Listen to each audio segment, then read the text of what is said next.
Side note, whenever I was there, I think you can pull this story up. This was in 1999. There was a human trafficking ring being run on our ship.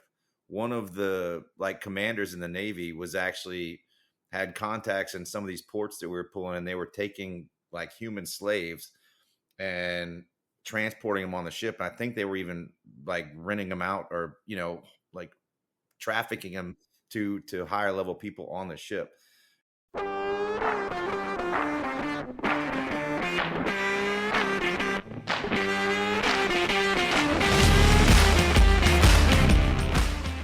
Welcome to How I Embraced the Suck, a podcast where you get to hear from veterans what life in the military is really like. I am your host, Walt, and before we start, you should know that I do not censor the show in any way. You have been warned.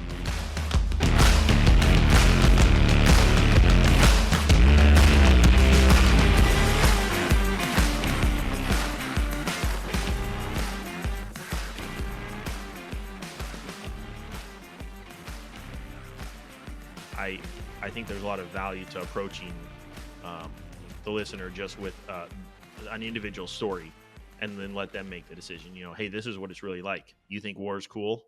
Well, this is what it's like. So maybe consider that before you vote to vote exactly for some warmonger or something.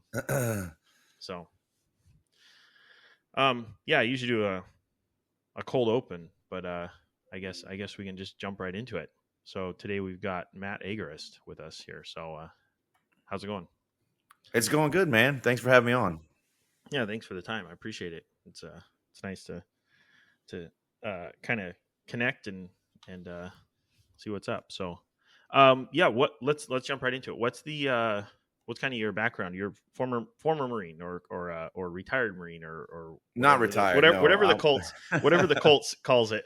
Yeah. No, I was in the Marine Corps. I was in a long time ago. I joined right out of high school in 1996, and because my parents had no money for college, and I didn't even know what the Marine Corps was. Man, I watched Full Metal Jacket the night before I left for boot camp, which was a fucking terrible decision. And man, I didn't know what I was doing. I didn't realize that the Marine Corps was like one of the harder core branches of all the military and everything, And but when I got in, I quickly excelled, and my recruiter. When I got in, I found out my recruiter had lied to me. It's all corrupt, right? They tell the kids whatever they want to hear when they're trying to get you in, and that's what they told me. I told them that my dad was an engineer, so I wanted to be an engineer.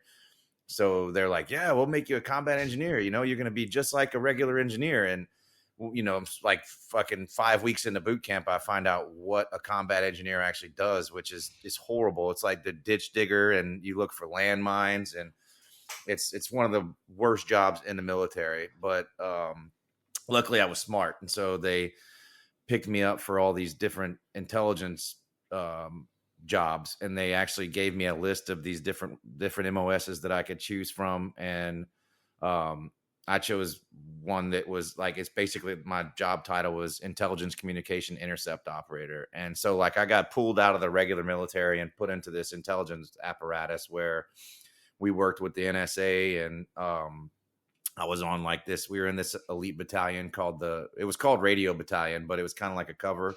They're not going to call it like the fucking secret NSA battalion, right? But so it was known that it was intelligence, but they didn't know how far in depth it went, But basically my job was to sneak up close to the enemy, whoever the enemy was, whoever NSA told us that the enemy was, and then gather intel on them by listening to them. When I say close, I mean hotel rooms, parked vans out front. We're within, shooting distance of these people. So far ahead of any type of military action or anything like that. So like when I was when Kosovo blew up, right? When Slobodan Milosevic was over there and killing people and ethnically cleansing the Muslims. We went in there far ahead of the actual any military intervention in the country, right? I had 2 Serbo-Croatian linguists on my detail of my 5-man team, and I didn't speak any Serbo-Croatian, but they did, and so that's what we used to gather our intel on these people. And So that's what it was. Like I did this for 4 years, and we had a direct line to the president of the United States, and it's like whenever you get all this, it's a very important intelligent piece. It's called a critic, and so you have to report that critic to the directly to the president of the United States, who was Clinton at the time. um I got out. They offered me money to stay in, and it was tax free because we were deployed at the time. And I turned it down. It was getting political. I made sergeant pretty quickly, and I watched all these people that weren't very good people, like also excelling alongside me. And I'm like, dude, I'm not gonna be in here with these people. And so I got out. I had a problem with authority, which kind of what led me, to be into where I am now. But when I got out, I stayed like in this neoconservative mindset. I still, 9/11 happened about a month after I got out. They tried to call me back in, but I had started bartending, and I absolutely loved bartending. It was like the only job and best job I ever had. like, Huh. um, but I got to talk to girls. I wasn't just surrounded by dudes all the time. It was a culture shock to me, and I was not going back in, even though I really supported all the wars that started after that. I was like, let's go kill them all, turn it all into a parking lot, all that crazy shit that neocon said at the time. I was well into it, and I Sure. was well into it for years after that. I supported George Bush. I had fucking W ketchup in my fridge. It's like it Oh, was I'd I was forgotten about that. yeah. It's crazy. Then like one of my friends who might still be in there now, he became a drill instructor. He actually made warrant officer. Then he actually got his commission, made the second lieutenant, and he was a major in like 2007 when he reached out to me. And he was like, or maybe been 2006. He's like, dude, there's this guy named Ron Paul who's saying this shit. You need to listen to what he's saying. And when I first heard Ron Paul speak, I was like, this dude doesn't like the wars. That's not okay. Like what are we gonna? They hate our freedom. What are we gonna do? And Right. yeah, so like that email from a guy who is currently still in the Marine Corps, kind of like set me on this path to where I am now. Like voluntarism would eventually come, and uh, and this like entire questioning of my paradigm that I had to break down all these barriers that I had, like and it was pretty profound. And I realized like, holy shit, man, I've been the bad guy for a very long part, and of my life. And I actually, I hurt people that were innocent, especially when I was deployed.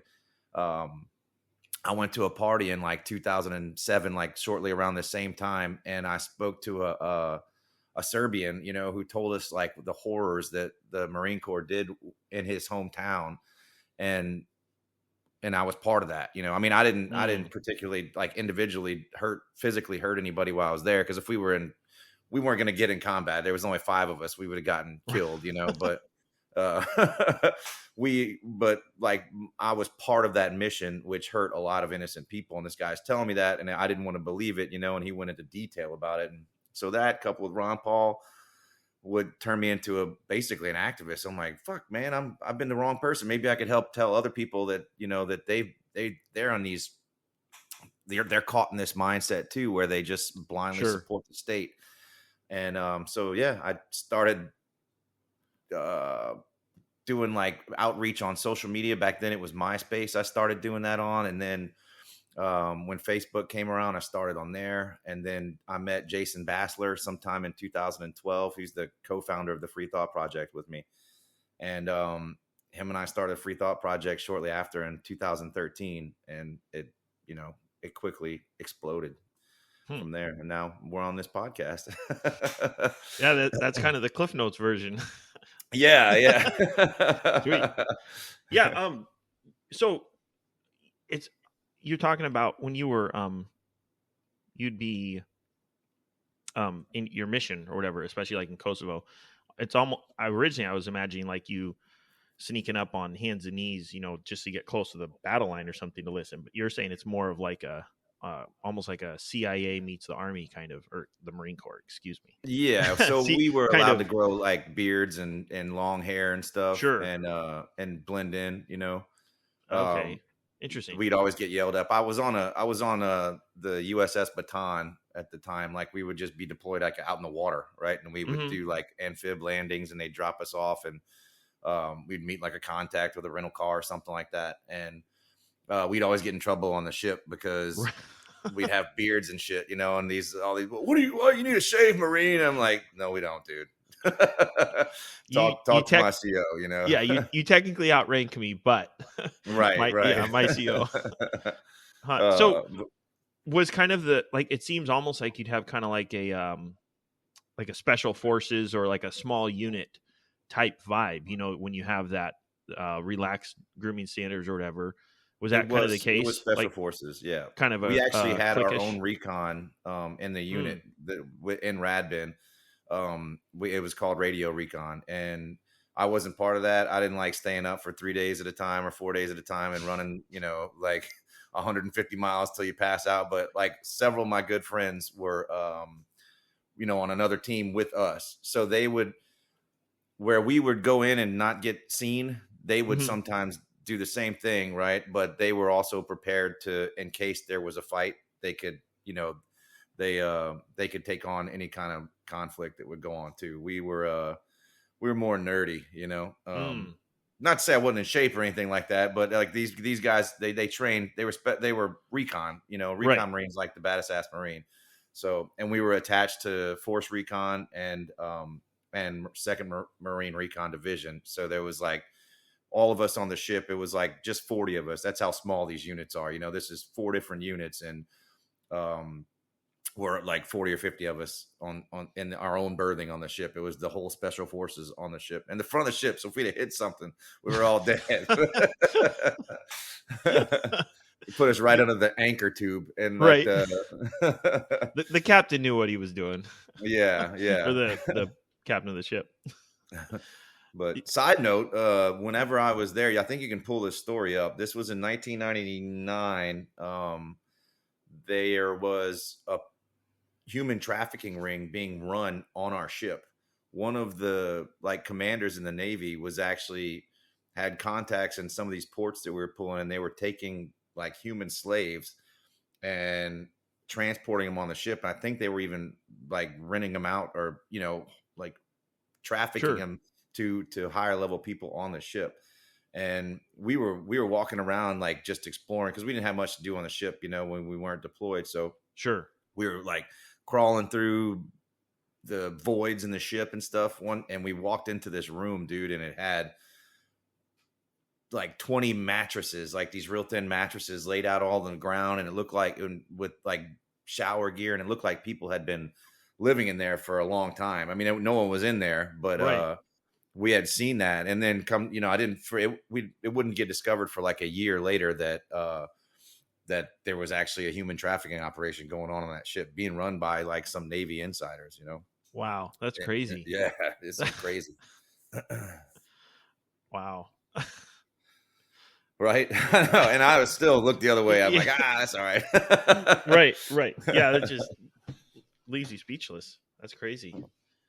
The Yeah, you mentioned how it was only 40 or 50 of you, but 4 different groups represented. I've noticed that in like small groups or special units of that type, there seems to be a lot more, or a lot less concern about, oh well, you're such and such, and it's just like, we're all dudes, we're here to do a job. Like they're trained at a higher level usually, and it just have a lot more respect for each other's capabilities, and there seems to be more inter service camaraderie, or maybe not inter service, because it sounds like they're all Marines, but just inter unit camaraderie. Oh yeah, certainly, Is man. that the And case? like, yeah, everybody in there, like it, from Lance Corporal to Gunny, like we were all, it wasn't very formal. We were largely on a first name basis, except maybe with the gunnery sergeant, but um and the lieutenants and shit, we had to call sir. But Sure. in the on that deployment, it was a very tight knit group of people. But after so many deployments, like we didn't just go to Kosovo. We went to several different places in the Middle East, and it got really stressful. And there's this thing called like the fog of war, where repeated deployments, lack of sleep, everything, all this high stress environment, it kind of starts weighing on you. And this is why, like, my mind is blown when people talk about 18-month deployments, 24-month deployments, but like we're only like 7 months in, right? And Mm-hmm. only 6 of them have been, or 5 of them have been like overseas. And everybody's walking around on the ship with a black eye, people are fighting all the time. I got videos. My face was smashed in by another guy that was in the, I forgot what team he was on, but like we had like it was called the Muse vehicle. I can't remember what Muse stood for, but it was the same thing that I did, but they had a vehicle, like a military amphibious vehicle. Sure. Anyway, like it was his time to take out the laundry, and he woke me up and didn't want to take it out. I was just like a sergeant in the berthing, so I was in charge of certain things, and fucking laundry was one of them. And I'm like, dude, it's your time to take down the laundry. And I'm like, take down the laundry. And I turned to go back to my rack, and wow, this guy was like 280 pounds, like 6'4". He was massive. His name was I can't get that name out of my out of my head. But anyway, like it really fucked me up. My cheekbone was crushed. My nose was crushed.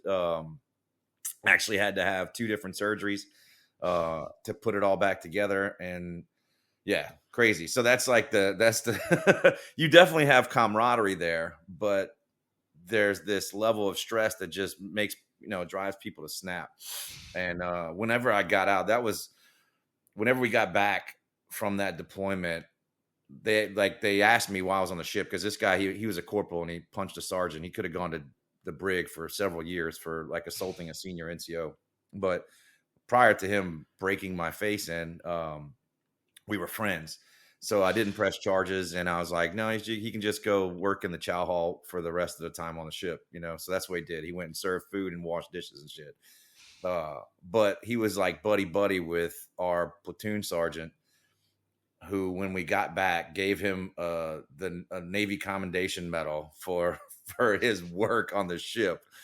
Oh, it was all all my shit. Like, I'm not trying to toot my own horn here, but I like developed this whole new system that I'm not going to go into, but it's like too technical, and I might say some shit that they might come arrest me for. Right. But they gave him a fucking award for this system that I developed, and then like he tried to kind of implement, but I developed the damn system, and they gave him a fucking Navy Com medal when we got back. And watching that guy that broke my fucking face walk up an aisle to get an award for something that I did, I was just like clenching my fist, and I'm like, you know what? I got 4 months left here, and I will shovel shit for the next 4 months to get the fuck out of here, because I'm done. I'm not gonna say I love the Marine Corps. I was still a neocon. I still supported the military and everything, but watching that was one of the most infuriating and self-defeating things I've ever seen, man. It was terrible.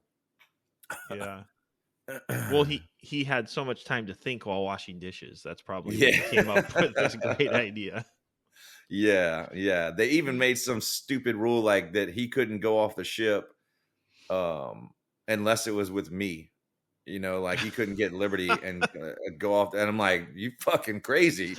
Like, that's not happening, dude. I'm not going out with this guy. He's, we were great friends. Like we were really good friends up until that moment.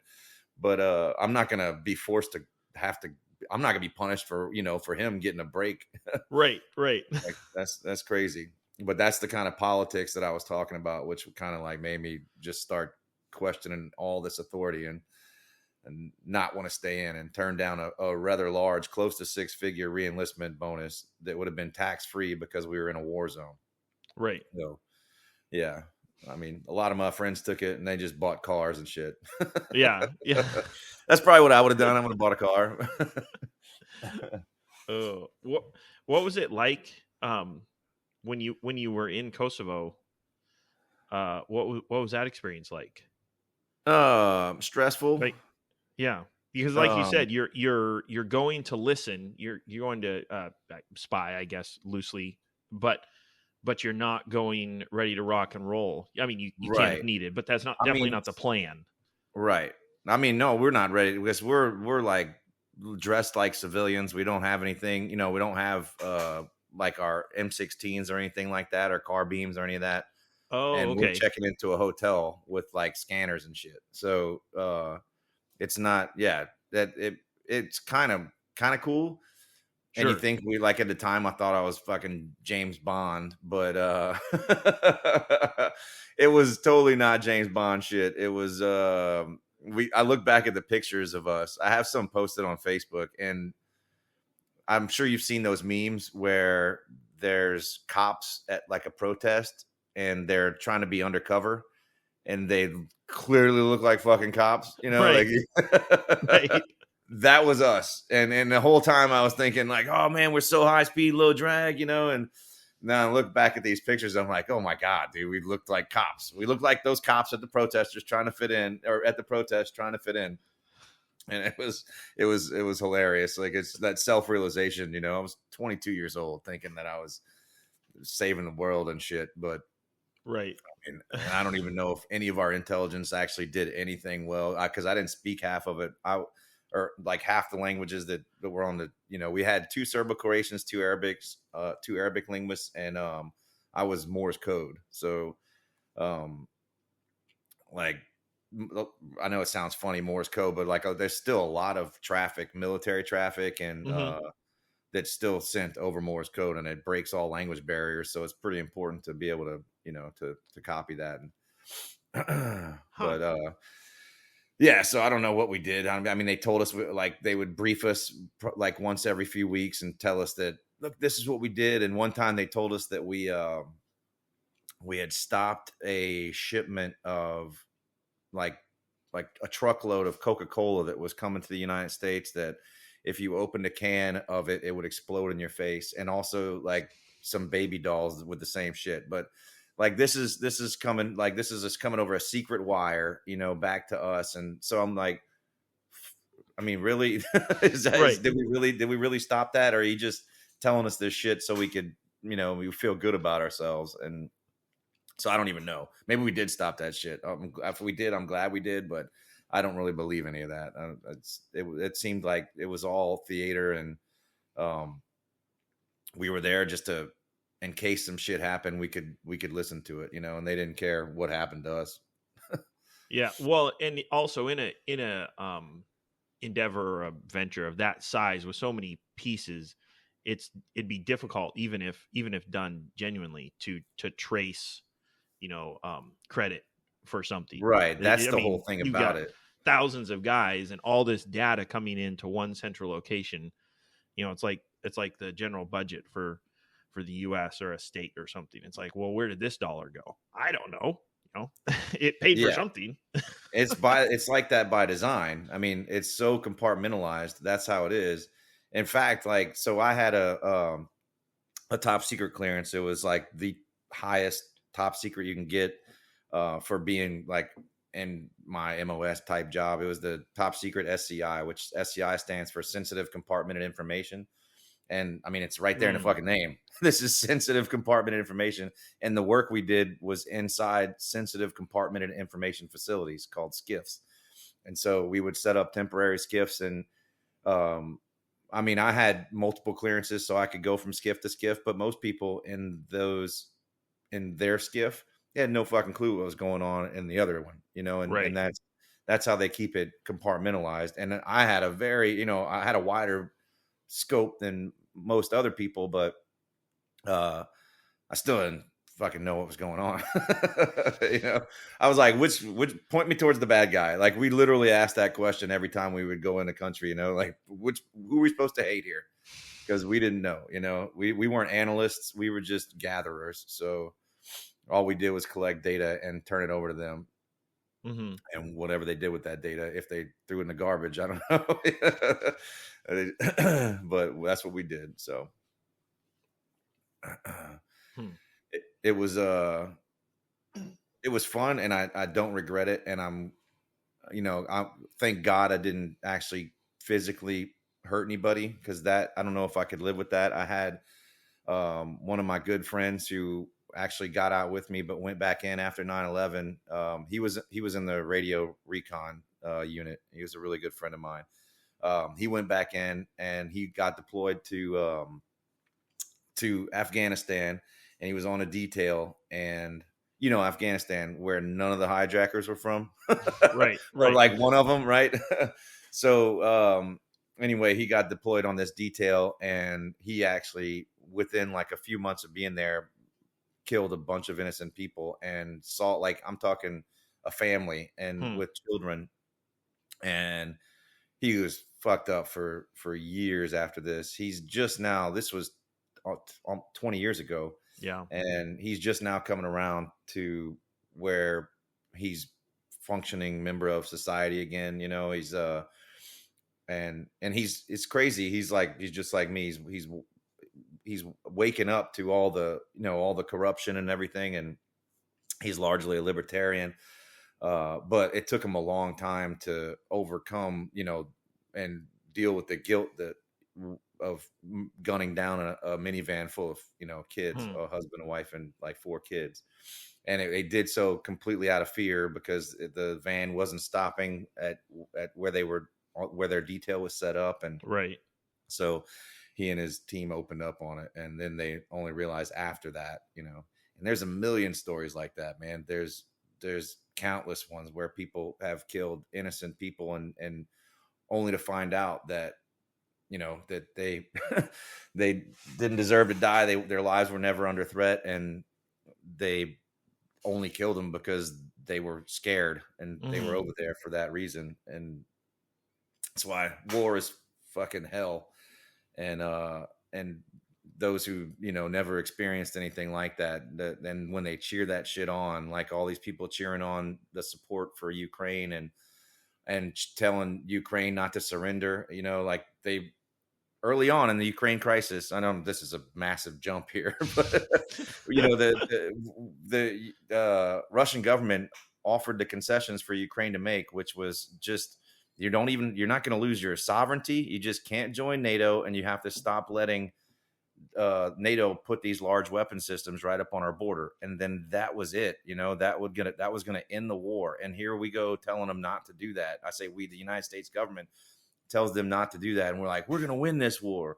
And since then, thousands of innocent people have died, and the war has no end in sight now. It's a quagmire, another proxy war, so the U.S. could fight against Russia without expending our own troops, and we'll just keep inflating the dollar to pay for it, and fuck the Ukrainians, like, because we're just gonna let them get wasted in this proxy war for NATO interests. It's Yeah. uh it's terrible. And yeah, that's what all wars are. There's not been a just war in a very long time. I mean, we can even look at World War II and go back to that and say the US role in there, which is largely a bunch of fucking bullshit propaganda about the US stopping World War II, when in fact it was Russia had defeated Germany, had defeated 90% of Germany's entire resources and lost 20 something million people, uh, in the war with Germany. And then here comes the U.S. We go in there and beat the remaining 10% of the military in Germany, and we're like, yay, hoorah, U.S. saved the world. And so that was what was written in history books, but that's not true at all. I'm not saying the Russian regime at the time, they were fucking terrible. They were Sure. murdering starving their citizens to death with famine and everything else. But the Russians at the time were the ones who defeated Germany in that conflict. And all we did after that was go in and with Operation Paperclip and swoop up all their scientists, bring them over here, and fucking use them for our military and everything else. Right. The It's thing that blows my mind is most Americans, if they hear you're a veteran or something, they say, "Oh, hey, thank you for your service," rah rah, etc.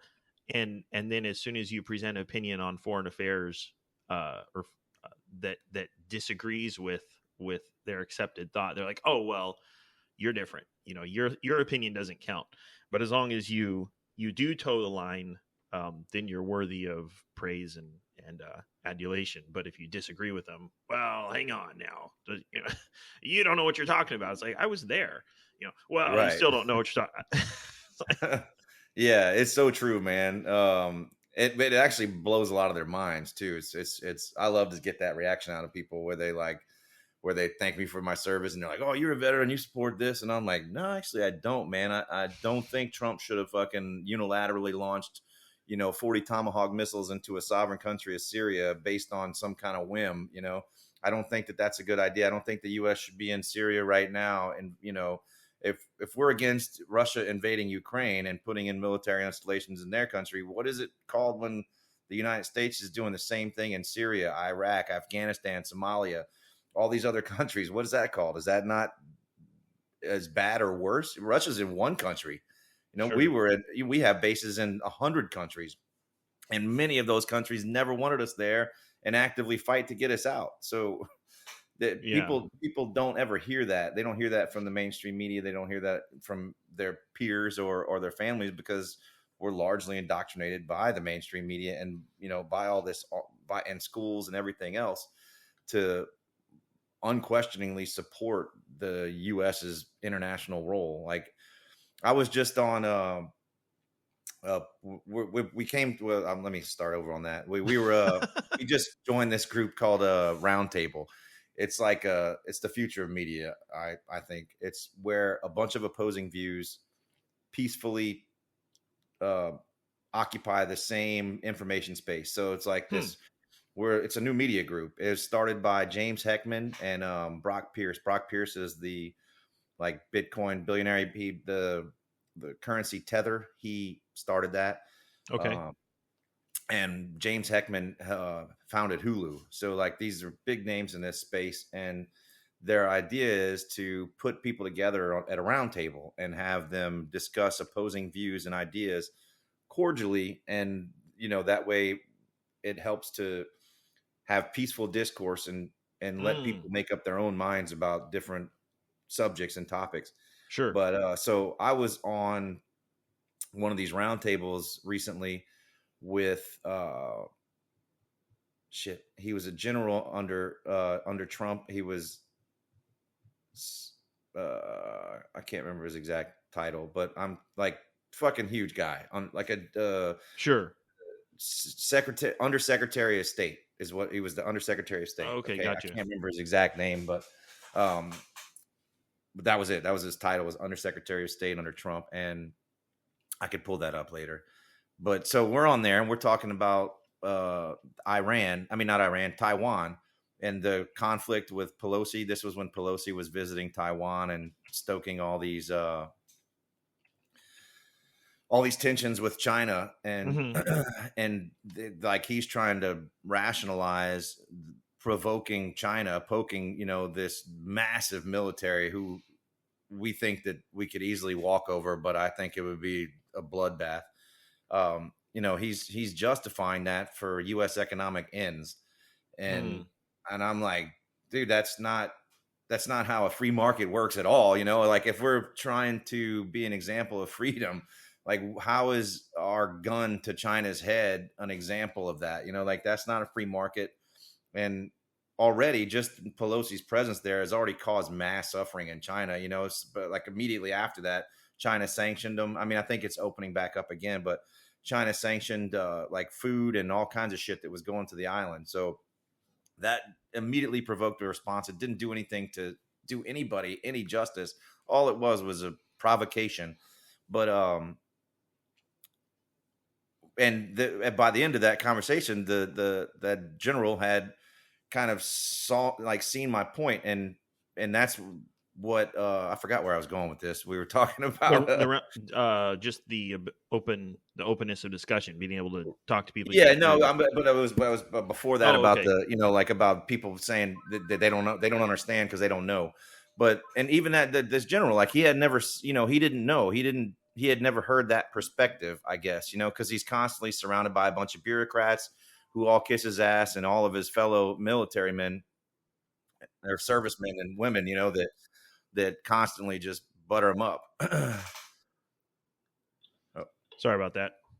Oh no, we good? Yeah, I'm parked right next to the phone. I'll just cut that section out. Sorry. I didn't mean to, okay. Yeah. But yeah, so look, that's a good time. I'm going to look up that guy's name. I'm going to so Sure. I could say who it is, and if people can go pull that interview up. maybe Yeah, I Anthony J. Tata. That's who was on there. So oh, okay. he's the former Undersecretary of Defense under Trump. Um, but yeah, so he, I guess he had never heard any kind of perspective like that, when it's done, when this message is portrayed in a peaceful and a non confrontational means, Sure. it's easily accepted, And I'm not saying I'm right or anything, and it's far more complex than just poking China for trade and all that. Like, there's a lot of different backdoor deals and all kinds of other stuff going on.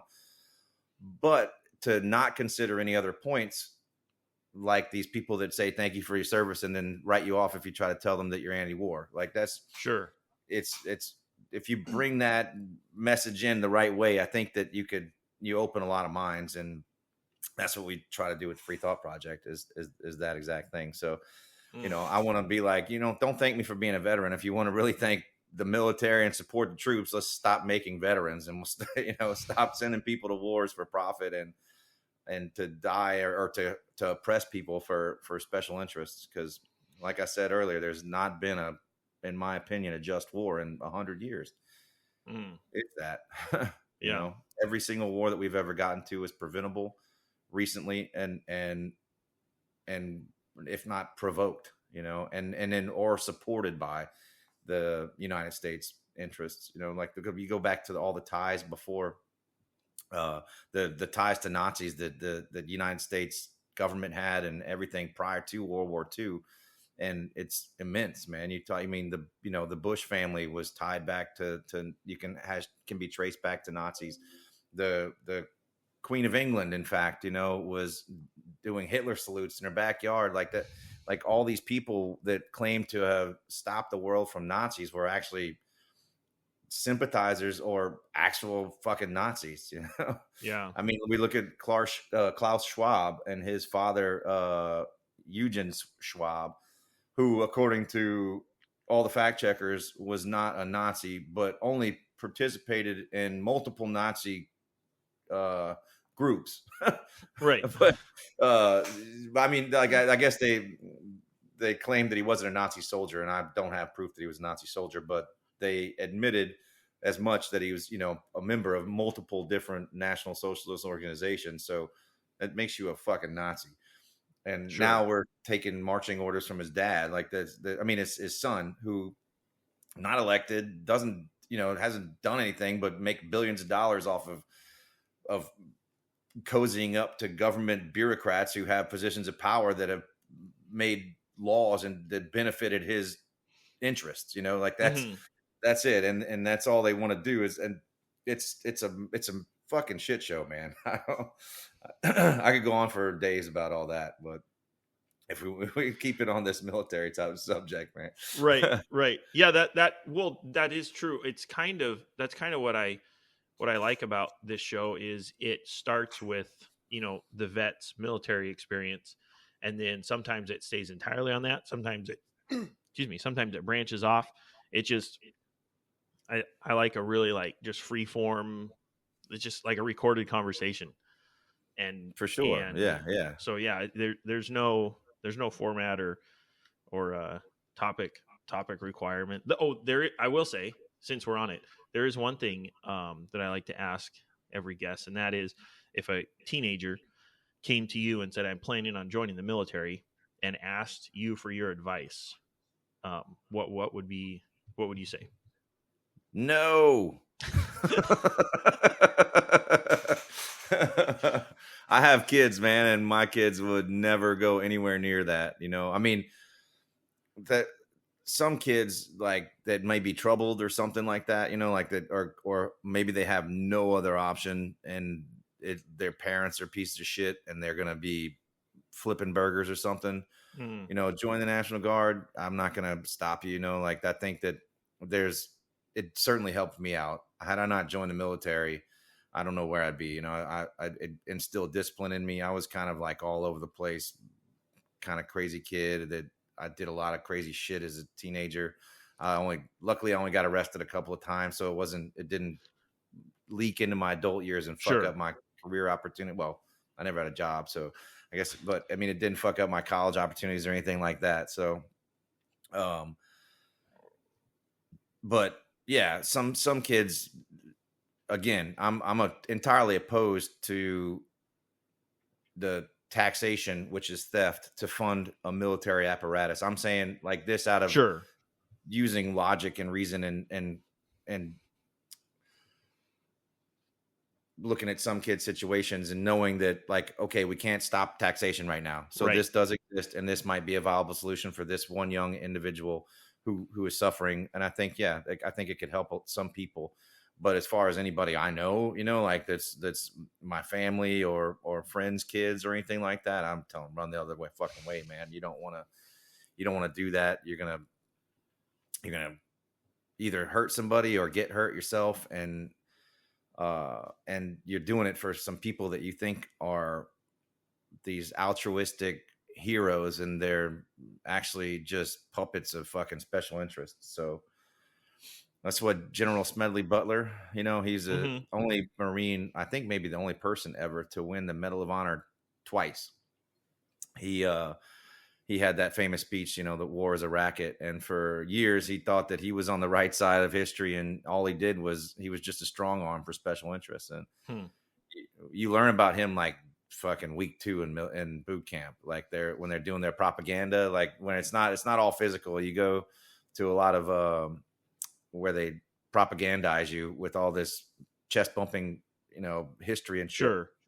And Smedley Butler's one of the guys you learn about, but you never learn about him, what he did after he got out. You Oh, learn really? about all of his heroism, why he was in, and how he won the Medal of Honor twice and all that. But no mention of, I mean, they couldn't fucking say after this guy won the second Medal of Honor, he got out and then launched a campaign and went around the country, gave speeches called "War is a Racket" to Right. tell people about the corporate interests that are funding the wars and fucking benefiting from them. No, they can't tell you It, that. yeah. Well, it's interesting because then when a Marine gets out and hears the name, they associate him with good things, and then if they look into his later life, they're conditioned to respect whatever he's going to say. So it's kind of It's so it true, seems like it'd man. be I smarter to wonder. just ignore him, you know, You're right. That's a and good not teach point. about him at all. They may have pulled Smedley But Butler from the Marine Corps history. I'm not sure, but could be. man, like so many of the people that I was in the Second Radio Battalion with, they're all, well, most of them are all like this similar libertarian mindset. Some of them took the MAGA route, but so many other ones are much more higher, progressed past this left versus right paradigm, and it's amazing. And I wonder if Smedley Butler had anything to do with that, because you like you just said, you get out and you go and look up Smedley Butler, and the first thing you find online is not Smedley Butler's military record anymore. Now Right. it's War is a Racket, because that gets far more searches and everything else, so it's just up there in the algorithm. So yeah, I wonder if that has anything to do with. That's pretty crazy if it does. Like even in death, he's still deserving of the Medal of Honor. Right. Yeah. Huh. Well, yeah. Let's see. I know your time is a little short here. I don't want to pass up the opportunity to or give you a chance to talk about like the Free Thought Project and whatever else you got going on. Oh But yeah, for sure, man. So kind of like I said, the Free Thought Project just recently, last month, we switched over. Those people who go to the website who daily probably notice that it looks completely different now, because we just switched over to Roundtable. We're on Roundtable's platform now, okay. and we're doing that. So we dropped all of our advertisers, everything like that. We're strictly with Roundtable, and Mm. we still do the same reporting and everything like that. We're making a shift though, like the daily articles and such. They're not as, especially with online censorship that we've been facing for years now. They're not reaching as many people, so we're moving more to a format like this, where we do video and audio, and Sure. and especially with Roundtable, because they have all these contacts. Like I couldn't have gotten the fucking Undersecretary of Defense to come on to our podcast, Right. but they have these producers and stuff that can actually get these other folks on like that. So that's what we're moving to. But yeah, we're still going to do all our police accountability stuff, our our government accountability stuff. We're gonna always try to inject different viewpoints that most people aren't like that don't think about. Like I'm working on one right now, for example, that's gonna probably publish tomorrow about the Queen of England. Right, she's Mm. sick, and you can't go to any website or turn on any TV without seeing the Queen of England's fucking sick. And the Queen of England is sick. She's been fucking sick for a long time. That's a bad person. Like, why are we celebrating this woman? Like I mentioned earlier, she's saluting Nazis as a child. She oversaw the brutal colonization of multiple different territories in Africa and India, in which people were like horribly tortured. Like, I'm talking shoved shit up their asses and then their Hmm. vaginas and stuff. It's like horrible torture. Like that, she oversaw all that shit. She's a mother of Prince Andrew, who is one of Epstein's best friends, who paid out a settlement to pay for one of the many victims of Hmm. child trafficking that he was involved in, and his mom covered that up. And she's nothing to be celebrated, Hmm. nothing at all. So that's like you're not going to hear that from NBC or Vice or any of these other people like that. Any of those other media outlets, like they're not going to tell you the real history of the Queen and why she doesn't deserve to be celebrated. The fact that we are celebrating her right now and her life and everything as she's dying just speaks to the nature of the conditioning of people that Hmm. we've been taught to love these very, very bad people. Like when John McCain died, or when like there's who was a recent war criminal that died. Like there's that Rumsfeld. Yeah, Rumsfeld. Donald When Rumsfeld. these people die that are responsible for sending thousands of troops to their deaths, U.S. troops, and then also for laying waste to the lives of millions or hundreds of thousands of brown people in the Middle East. We can't celebrate those people. Those people are Hmm. fucking criminal mass murderers, and we need to talk about them like that. When we memorialize them and we build these statues to them and libraries and name roads after them and fucking airports after them, all we're doing is just celebrating, glorifying, and memorializing violence on a massive scale. Hmm. And then when some kid goes and fucking shoots up a school, we look back and like, why did he shoot up the school? Well, I mean, maybe, if you take your tinfoil hat off and Sure. get the Sure. FBI and all that out of there, maybe because he's fucking grown up in a culture that fucking worships violence. Hmm. And maybe he didn't see anything wrong with it, and maybe we need to fucking look at that internally and see into our society why this is happening. Like we can't just blame guns and point the finger at all these issues on the left and on the right. We have to look internally at ourselves, and maybe that's one of the major problems that plagues our society is that we are okay, and not only okay with, but we fucking worship people who carry out mass murder. Hmm. And you're not going to hear that on other people's on other news outlets. So that's what we do with the Free Thought Project. And that's very important, I think, that this voice gets out there. And it's also put a target on our back, which is why we went from being like the 400th largest website in the world to not even like in the tens of thousands anymore. Hmm. So we're largely supported by donations and everything now. And uh, if anybody wants to help us out, you can do so on our website. There's a membership link up there, and that's what we do. You can find me, Matt Agarist, at Matt Agarist on Twitter, and Jason Bassler is also on Twitter, J.E. Bassler. He's the co-founder of Free Thought Project, my right-hand man. He's also the founder of Police to Police, which we didn't even get into that, but that's a whole nother podcast right there.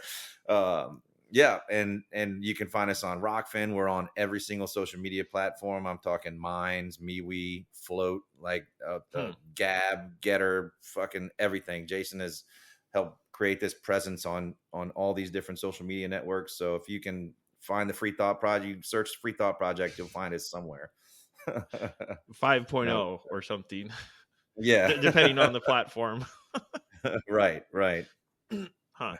Yeah, I've found a lot of value in even if I disagree with somebody, at least hearing out their point of view, especially like you're saying, if it's not emotional. but it's a non-confrontational conversation. There's a lot of value in that. So to the listener, I would say, even if you're like, wow, this guy's nuts, well, everything he's saying is crazy. It's like, hey, it wouldn't kill you to just look up an article or two, or listen to an episode of the podcast and just say, at least analyze it. Just listen to it and be like, okay, well, okay, he is crazy, or that is interesting. I hadn't heard that, like you say, I hadn't heard that on the news.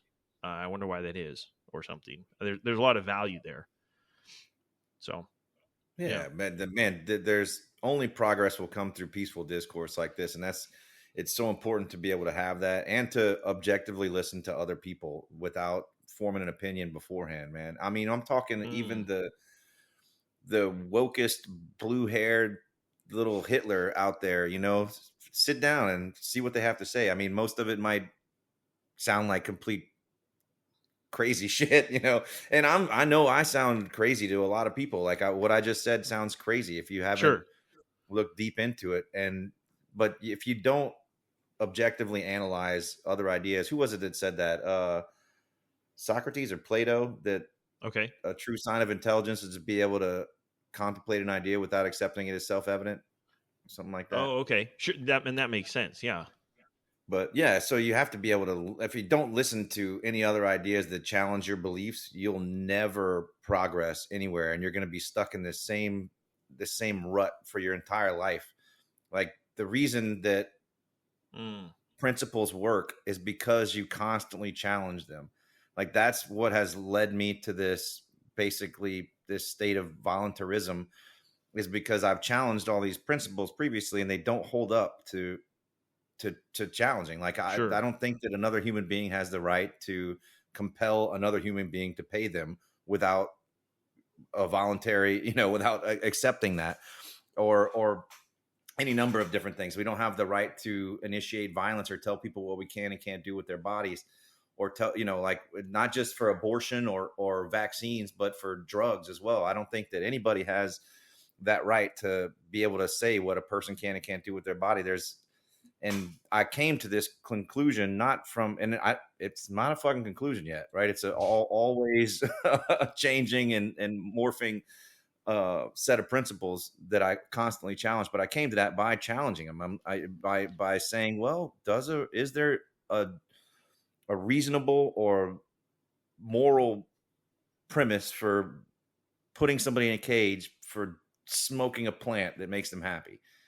And I cannot find one. So that's, and I used to be like all for the war on drugs. I'm like, we need to put crack people, if they're doing crack, we need to put them in jail. I supported all that stupid shit, even though I was fucking doing drugs on the side too, like, oh, you should have gotten, you got arrested for drugs, you should have gotten caught, idiot, but I'm fucking doing ecstasy and cocaine and like all this shit back in the day. And but yeah, so hypocrisy is also something that you have to get out of the way too if you want to truly progress. And we all have it, we all suffer from it, we all need to just know that we're infallible and that we have biases, and we have to be open to that. That's the only way progress is ever going to come, man. Yeah, not wrong. Awesome. Well, I appreciate it. Thanks for making the time and coming on. Yeah, man. It was time. It took a little bit to get to this together, but I'm glad we finally did, and it was fun. Yeah. Thanks for letting me yell at you for an hour. It was my pleasure. We'll see if the listener enjoys it. I think I don't really get any feedback from the listeners, so I don't know what my listener base is, but we'll see. Yeah. Or what are you on? Are you on like all the different distribution networks? Pretty much, yeah. Apple and Spotify and Anchor. How do you what service do you use for? I use Anchor. Anchor.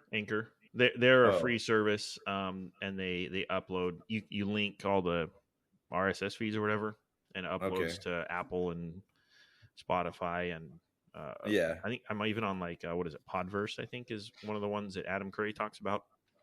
I'm on there. So who knew? I want to get us on there. We're not on there, but we're on all the other stuff. We're on.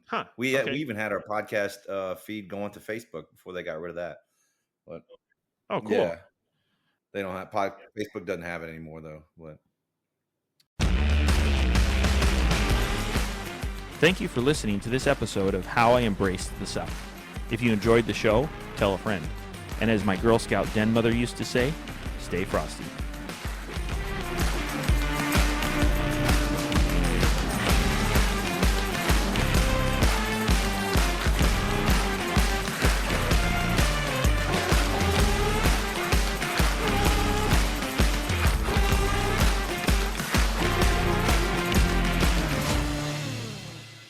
Yeah, he's got a crazy origin story too, man. You know, like coming in from the mainstream media at MTV and all that shit, um, and now to where he's at, it's kind of crazy.